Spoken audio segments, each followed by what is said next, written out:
I said if you don't maintain your cool, I mean, in this case, it was a life or death situation, so I don't feel that bad. But the issue that you run into is people think you're the problem, and then the actual problem that you were bringing up doesn't get solved. So really nobody gets what they want. You know what I mean? Mm-hmm. So yeah, I could be more tactful. That's been a consistent issue with me.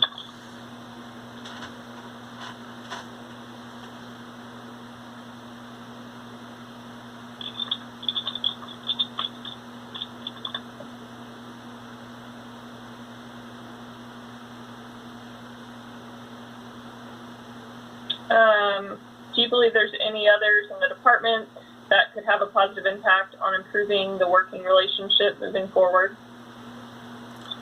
I mean, yeah, I kind of went over those on the recommendations for the safety and stuff. But I mean, Okay. I have to say, your employees cannot be terrified of you, or your in this case supervisees. So, is there? I mean, what is the? This is my first time to work in a hospital.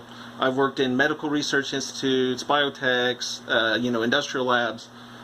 What is the process if you see something really bad to bring it up in a way that is not confrontational? Because I tried to do that and I ended up suspended.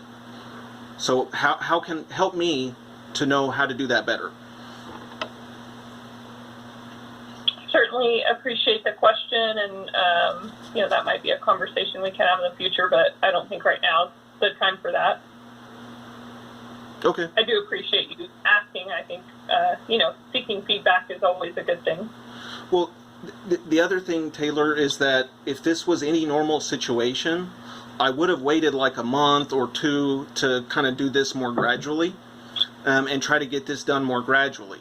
However, because of the nature of the organism or virus that we're testing for, I did consider it emergency. And so I kind of just said, forget the rules, forget chain of command, forget all of that, because I felt it was an emergency. I would normally never do something like that.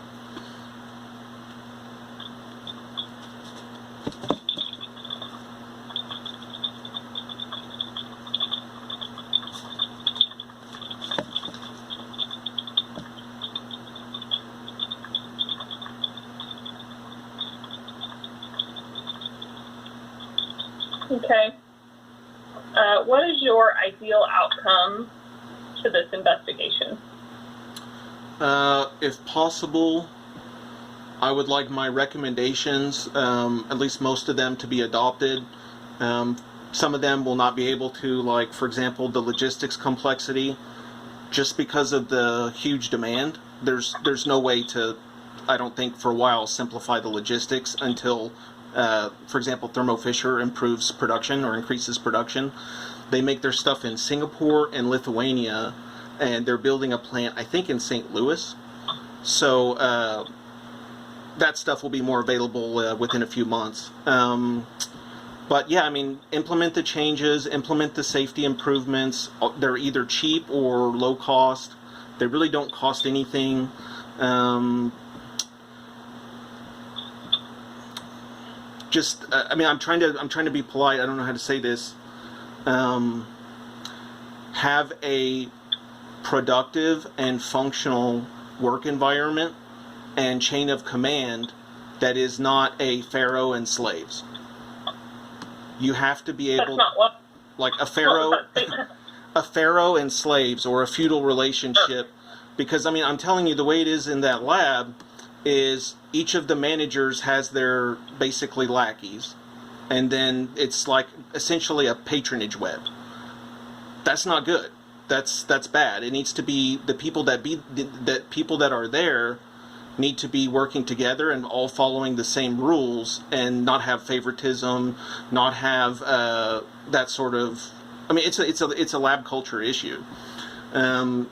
Again, before this COVID crisis, it probably worked smoothly enough because of the smaller volume of samples going through virology. But when we're talking about high throughput, it has to be a well-oiled machine that is also self-correcting. If something goes wrong, it can't be some new guy from biotech that comes in and discovers it. It should have never happened in the first place. So it needs to be a self-correcting process and self-improving. Does that make sense? Mm-hmm. Obviously, I have no ability to implement that beyond escalation further, but that is my, I just want to see that. I want to see safety implemented. I want to see reduced risk to the hospital patients. And that's, like I said, easily done with booties or sticky mats. I'd like to see keycard access. Well, first of all, I would like to see COVID testing move to its own area with keycard access. I'd like to have safe areas to handle the samples. Ideally, I would like the lab to follow BSL-3. Failing that, at least do BSL-2 enhanced. But I think BSL-3 would be better. In terms of one of the things that I was criticized for was looking for new technologies. One of the things that I recommended was creating within the lab itself, OMRF, OU, HSC, what do you want to call it, an innovation committee, a new technology committee that regularly, because the COVID diagnostic space is so new and they're using emergency use authorizations, there is new stuff every single week almost. So I would think like once a month it would be good to have a committee made up of OMRF, OUHSC, and then the lab employees, certain lab employees that do the work and review the new tech, and then also see like, okay, well, try this one out, try this other one out, and in that way you can constantly improve your analysis, constantly reduce the cost, constantly reduce the turnaround time, constantly reduce the danger, analysis time, just constant improvement. Oh, and the other thing would be, again, and this is in my recommendations, have a QC team. So you have a lab safety team. I would like to see on-site lab officer at all times. Whether it could even be a deputy safety officer that is appointed by the safety officer. And then also a QC team. So it can be 2 or 3 people and over the shifts, and their job is to, check the lots that are used, make sure that it's just QC. Make sure that, any broken pipettes are removed and repaired, any broken equipment is repaired. Just the kind of stuff that you would have. I mean, you don't have to. I'll give you an example. Do you know the company ARL here in Oklahoma City? No, I don't. They're over in the research park, and they do pharma testing for drug testing for drug quality. And so they have a really stringent quality program. They would be somebody to lean on. But I mean, I'm sure that between OU Medicine, OU HSC, and OMRF, these resources should be available. And OU Norman.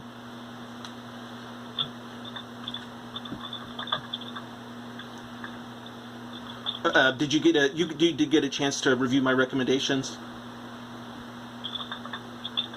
I did see it. I would not say that I read every single detail of it, but I did review some of it. Oh, okay.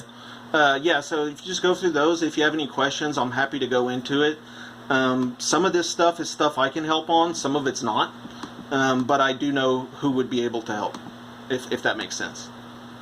Sure. So outside of those recommendations and what you provided on that form, are there any other outcomes from the investigation that you would like to see? So increased throughput, increased safety, increased quality control. Hold on, let me check my notes. So the theory of what's going on, and this is no disrespect at all. I have the lowest level of qualification, a bachelor's degree, but there should be at least every few weeks study session. So have everybody who's doing this testing understand the underlying theory of how it works, because if you don't really know how it works, you won't be able to troubleshoot or prevent problems or, know why you're doing something. If you don't know why you're doing something, you're more likely to mess it up. So I do remember seeing that on the form. Is there anything that we haven't covered or that isn't on the form more specific to this investigation? And if there's not, that's fine. If what you've referenced here and what that form is. Yeah, I mean, I didn't put this on the report, but a culture of respect, a culture of mutual respect between supervisees and managers, and getting rid of the fear-based management. Because if you have people that are too scared to report errors go unnoticed, and they build up, and they build up, and they build up. So it has to be an environment where you can just raise your hand, say, hey, I messed up, and you don't get crucified. Or used against you, or, whatever. The other thing is, I'm sorry, I mean, it's 2020, diversity. There needs to be greater diversity in that lab and in the lab management. I mean, that's just kind of standard. Like, I mean, you're an MBA, so every organization that is the more diverse an organization is, generally the more competent, the more efficient, and the better performing it is. And so I would say I definitely felt excluded. And I mean, for example, myself, Lena, and then now Austin, who's an Asian American, have all been put on the night shift. So why is it that we all get put on night shift? Why is there no diversity in management? Why is there no diversity in really, anything? And so when I look at some of the other sections in that lab, like micro, the regular micro, I see a little more diversity. So that's something to keep in mind. Obviously, that's institutional. I'm a low-level employee. This is only my recommendation. This is only my opinion. But I think there's a serious lack of diversity in the lab management, and then even more than that, across the whole management. I did a calculation, and I think it's like 93.7% of all management at OU Medicine is Caucasian. That's extremely disproportionate compared to, say, the amount of people in science, the amount of people in medicine, nursing. That's outstanding. I don't think I've seen that kind of stats in a while. Where did you get that information to do the calculation? When I was doing my safety training, they have a list of all the high-level managers, and so I just did a count. And then simple math. Calculated the percent. It's like 93.3 or 93.6, I can't remember. How did you know their ethnicity? How did they have pictures of them. There's pictures of them. Was it like a slide of all the senior leaders? Yeah, it was showing who they are in the photo? Yeah. So there's, it's actually a good idea, by the way, to have that so you know who's who. That would have avoided some issues with myself and Donna. But yeah, so that's how I saw it.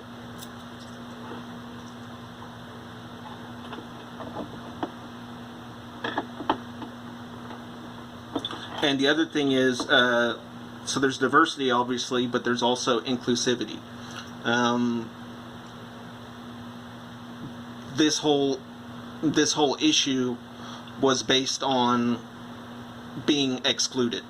And I'll give you an example of what Lena told me repeatedly. We are just guests here, and we have no say.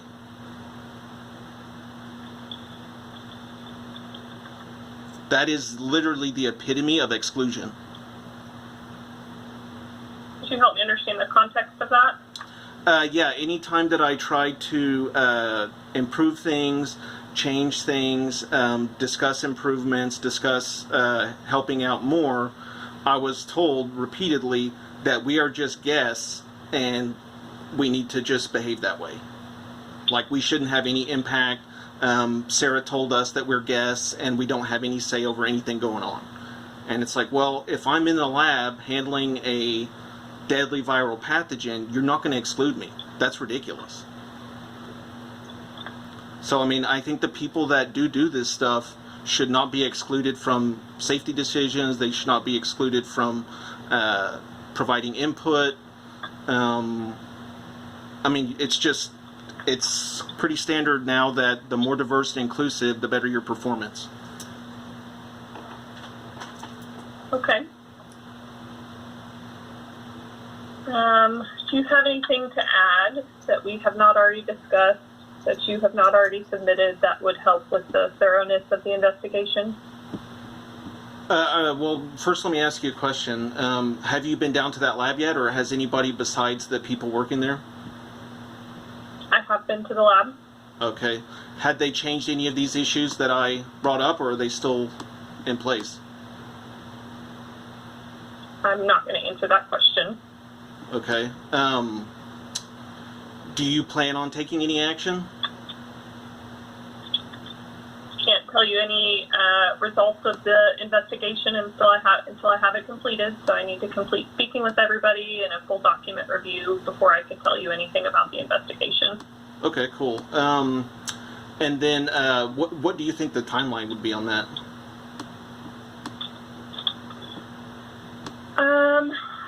I'm really not sure yet. As you know, you and I's conversations have been a long time, and I do want to make sure that this is done right. To your point, that if you're going to do something, it's worth doing it right, and I want to be as thorough as possible. And there's a lot of people that I need to speak to do that. So my best guess is a week or two, but I also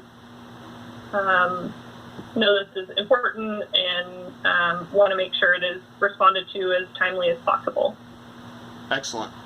Okay, I guess the other thing that I would just add is, assuming my life is not in danger, even if it is, I'll make a greater effort to be more diplomatic and tactful. But that's just kind of one of my overall room for professional improvement in general. Have you seen the graph where it's like incompetent jerk, competent jerk, competent nice guy? Do you know what I'm talking about?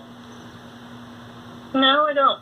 Oh, it's basically a business personality analysis, and I need to migrate from the left to the right. The left is competent, basically a-hole, and the right is competent nice guy. So I feel that I'm very competent, but as I said in the email, sometimes I'm not tactful. Sometimes I get excited. So that's something that obviously I need to work on. So I appreciate you sharing that. Is there anything else you want to tell me? I mean, we've covered the safety issues. We've covered the QC quality issues. We've covered the throughput issues.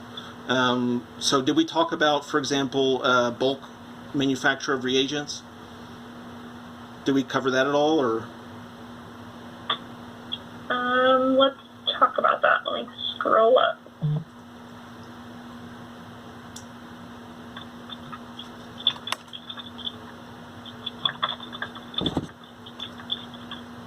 Okay.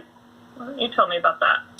So the way that they're doing it is they're not making basic reagents and buffers and stuff like that in bulk. So every day that somebody comes in to do the testing, they have to make all of their basic reagents that should be already ready to go and then perform the analysis. So you're having this person, basically there's no division of labor. You should have somebody prepare bulk buffers, bulk reagents, bulk materials, and be responsible for that, take ownership for that, the QC for that. And then somebody else handles the samples and they take ownership for that. I mean, just division of labor and economies of scale are going to have to be introduced, or there's no way we're going to be able to meet the throughput requirements. So, for example, if you have a kit for 100 tests, it's really 94 patient samples. There should be a bulk buffer person whose only job for 4 hours is to make 2 or 3 days worth of buffers and put them in the plates ready to go. And so each one of those steps that you divide the labor on, obviously, I mean, you have an MBA, I'm not telling you anything you don't know, it makes it more efficient. So, I'm sorry, it's not just more efficient, but less likely to have any error or QC issues.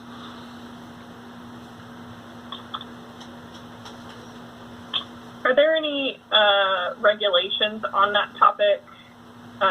Forgive me, I'm just not familiar with it. Are there regulations, or is this truly more, it sounds like you're describing efficiency and effective workflow to me rather than a, like, safety reg Correct. situation. Is that right? Yes. Do you want to just keep this safety related? No, not okay. necessarily. Yeah, so that's... I just wanted to understand the context around it. So yeah, there's 5 different buffer plates used in the extraction. Those could all be made ready to go in giant stacks that the technician can use, write the lot down. The PCR reagents, those can be made and labeled properly in advance. There's just all kinds of stuff that could be moved to economies of scale, and it will instead of taking 3 to 5 or 6 or 7 hours. I mean, it's really going to help. I mean, I can't describe it, especially with those robots. If they get those robots up, or if I can help in any way, obviously I'm happy to. If they get those up and then do the bulk reagents and bulk buffers, you guys will be able. I mean, you guys have the equipment right now to easily do 5,000 to 10,000 samples daily. But you have to do it in the right way that's efficient, and that's it's not easy because it requires you to step back from the process you're using and really think about it, and it takes a little bit of time, and it takes your eye off whatever. And I do understand that they are swamped, and so that's kind of why I've kind of repeatedly offered my help, because it's like, I see that you guys are running ragged. This would be a really easy way for us to increase throughput. So just approach things from the perspective of high throughput, low turnaround time, economies of scale. Make sure that all of the stuff is QC'd. What I mean by that is, for example, when they make those buffers, they need to wait a few days or whatever and do a QC run and have a log that says, like, yeah, lot of 50 buffer plates was QC'd to work. So just stuff like that. I mean, there's a lot of stuff, and I know I'm leaving a lot off because it is a big task to do high throughput testing. Anytime you think that you've figured it all out, there's a whole other problem that you didn't see. Okay. Any other topics that you think are important to cover? I mean, well, let me ask you, do you think this gives you a good idea of the situation, or? Yes, I think we've gone through most of the highlights that I pulled out when I reviewed what you sent in. I mean, I'm sure I could come up with a million more questions, and as I move forward further, I may have more questions and may ask to reach out and have more discussions with you. Do you feel like this conversation has allowed me to understand the situation from your perspective? If it hasn't, then we have certainly made a huge amount of progress towards doing that. And I do feel like our last couple meetings were extremely productive.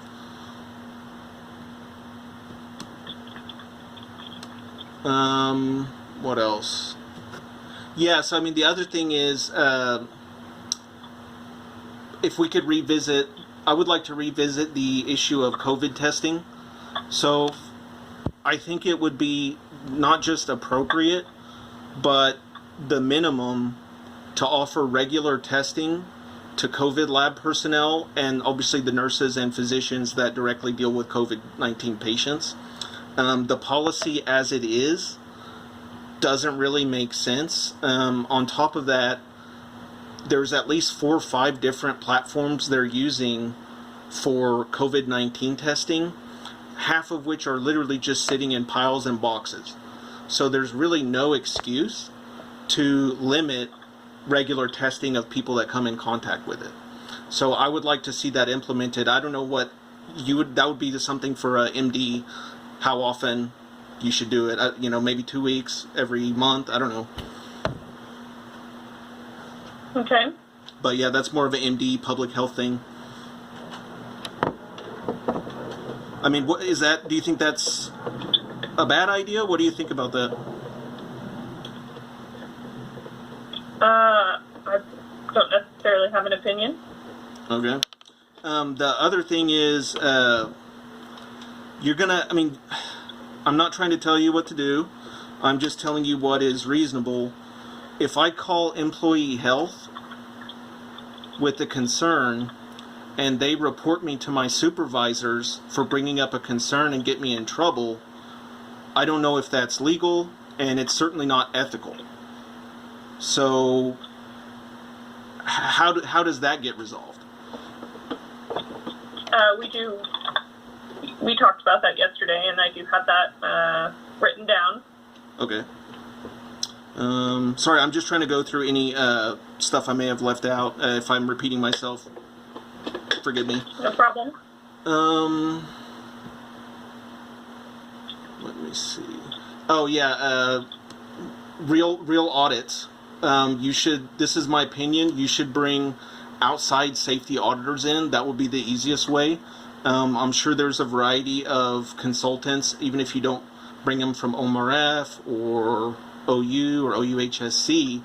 Having an outside person regularly audit is kind of like, standard practice in most labs. So if you guys could get that, I know you guys have to have CLIA audits and stuff like that.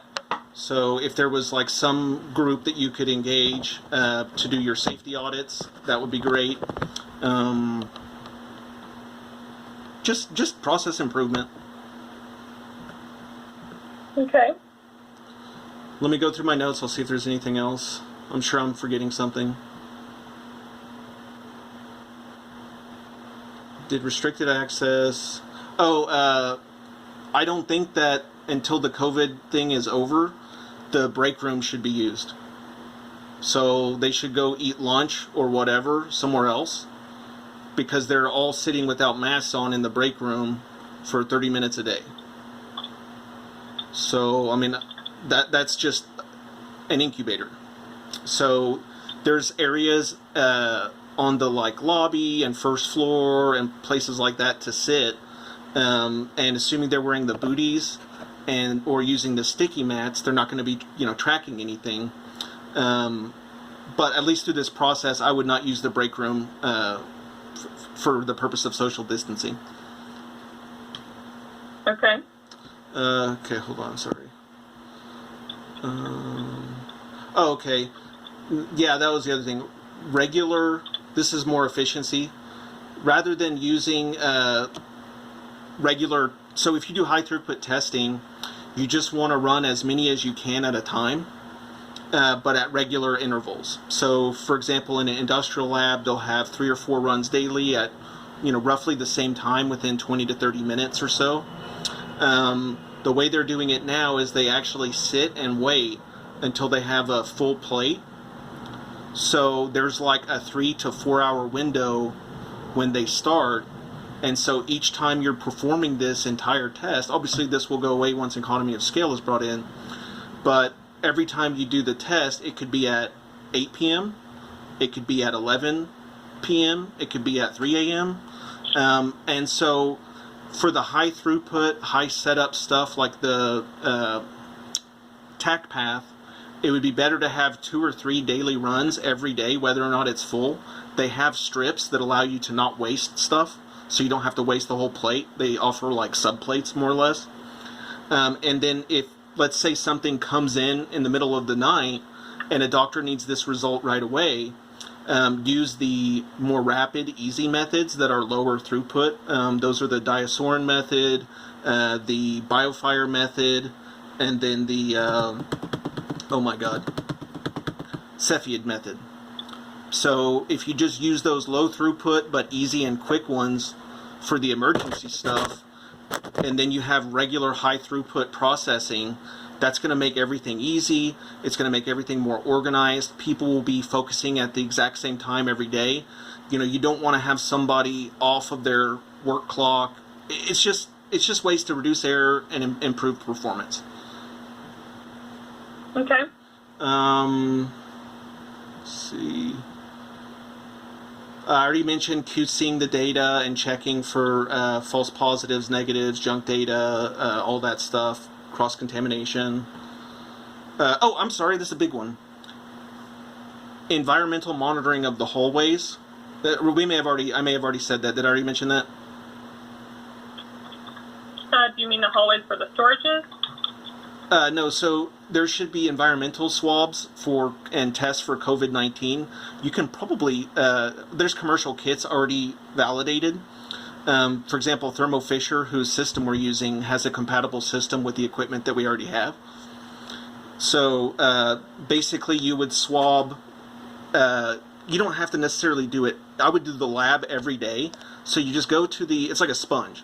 So you go to the bench and you just rub this sponge over a certain area, and then you test it like you would test a human patient sample. And so if you get a positive, then okay, crap, there's either RNA or live virus in this area. It needs to be clean. So I would do doorknobs, the benches, the biosafety cabinets, the floors, and then also on a rotating schedule, areas outside of the lab. So the lobby, the hallway, the bathroom area.